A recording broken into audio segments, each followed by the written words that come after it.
आइसके अर्को एउटा नयाँ जबरदस्त भिडियो भने S20 सिरिजमा अब एउटा नयाँ मेम्बर एड हुन लागिरहेको छ जसको नाम हो S20 FE यानी कि S20 फ्यान एडिसन। यो फोन एकदमै चाँडै लन्च हुन लागेको छ जसको भित्र जति पनि स्पेक्स छ अफिसियली लिक भइसक्यो। सबभन्दा पहिला यसको डिजाइनको बारेमा कुरा गर्दा भने तपाईलाई यहाँ एकदमै राम्रो प्रिमियम डिजाइन देखिन्छ जसरी तपाईलाई Samsung Galaxy Note सिरिजमा देखिन्थ्यो र यो जुन इमेज हेरिराख्नु भएको छ भने यो फर्स्ट लुक हो Samsung Galaxy S20 FE को र यो हामीलाई पाएको हो जिमी इज प्रोमो को तर्फबाट। भने यहाँ जुन डिजाइन छ यो क्वालिटी एकदमै राम्रो देखिन्छ तर मलाई जहाँसम्म लाग्छ कि पछाडि प्लास्टिक बडी देखिन्छ किनकि तपाईलाई थाहा होला कि भर्खरै Samsung Galaxy Note 20 देखिन्थ्यो यसको भित्र तपाईलाई प्लास्टिक बिल्ड देखिन्छ। त्यही भएर सायद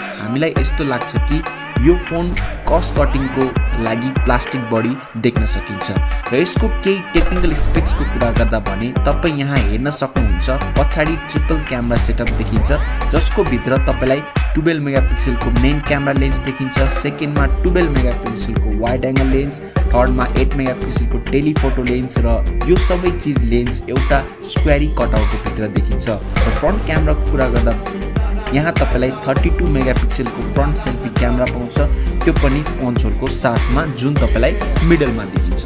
र यो पाली यो फोनको डिस्प्ले छ त्यो एकदमै खास हुनेवाला छ किनकि यो पाली तपाईलाई यहाँ 6.5 इन्चको फुल एचडी प्लस सुपर एमोलेड त पाउँछ नै साथमा 120 हर्ज को हाई रिफ्रेश रेटको सपोर्ट पनि देखिन्छ।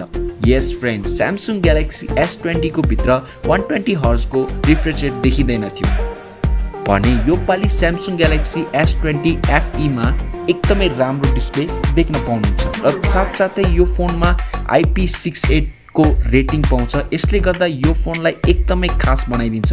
अनि तपाईलाई थाहा होला कि एउटा स्मार्टफोनमा मेन चीज हुन्छ त्यो यसको प्रोसेसर भने यो पाली Samsung Galaxy S20 FE को भित्र स्न्यापड्र्यागन 865 को octa कोर प्रोसेसर देख्न सकिन्छ जुन इनबिल्ट 5G लाई सपोर्ट गर्छ। तर यहाँ ट्विस्ट छ नेपालमा के यो प्रोसेसरको साथमा देखिन्छ कि अरु कुनै प्रोसेसर देखिन्छ किनकि तपाईलाई थाहा छ जब Samsungले कुनै पनि फोन लन्च गर्छ नेपालमा भने यो तपाईलाई अर्को प्रोसेसर देखिन्छ जुन एक्जिनोसको तर्फबाट हुन सक्छ र यो फोनको भित्र 8GB RAM 128GB internal storage देख्न सकिन्छ र साथमा यो फोनमा 4500 mAh को बिग ब्याट्री पाउँछ र यो पाली यो फोनमा तपाईलाई 25 वाट को फास्ट चार्जिङको सपोर्ट पाउँछ अनि इन द बक्स 15 वाट को चार्जर देख्न सकिन्छ।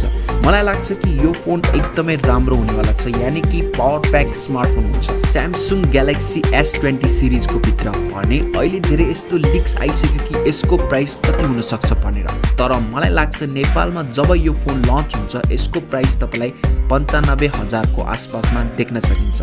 भने फ्रेन्ड्स तपाईलाई के लाग्छ यसको प्राइस रेन्ज कति हुनुपर्छ तपाई मलाई त कमेन्ट्स गरेर जरुर भन्नु। अनि यो भिडियो राम्रो लाग्यो भने मेरो च्यानललाई सब्स्क्राइब गरेर मलाई सपोर्ट गर्न सक्नुहुन्छ। भेट्ने छौं अर्को नयाँ भिडियोमा। Thanks for watching.